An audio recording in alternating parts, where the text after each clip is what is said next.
Najprej se je začelo z ogrevanjem in ko so bili vsi dovolj pripravljeni, je sledil prvi letošnji skok v morje.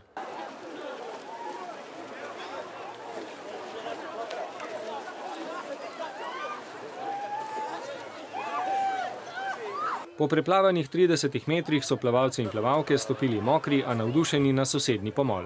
Je grela kapa lepo? Super je bila, Brez nje bi zeblo? Ja, pa mokri bi bili verjetno, Verjetno ja, tako da, Super je, enkratno, tako da, ja. Ja, super je bilo.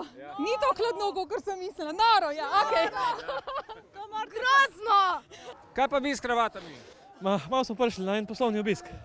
In v morje, Ja. Je kaj zeblo? Ni bilo sile, je bil težek nov let, pa so se mogli malo strezniti, ne? Glavni organizator je bil več kot zadovoljen z odzivom. Prijavljenih je bilo po zadnjih podatkih preko 350, računamo pa, da bi jih moglo biti tudi blizu 400. Častni pokrovitelj skokov je bil tokrat piranski župan, ki je tudi v izjavi nakazal, da se je začelo leto lokalnih volitev. In če je to znak, kaj nas čaka v letošnjem letu, potem jaz sem zelo optimističen, da leto 2014 bo eno najboljše z našo občino. Vsak je danes skočil v morje, pa je postal tudi ambasador, ki bo skrbel za njegovo čistost.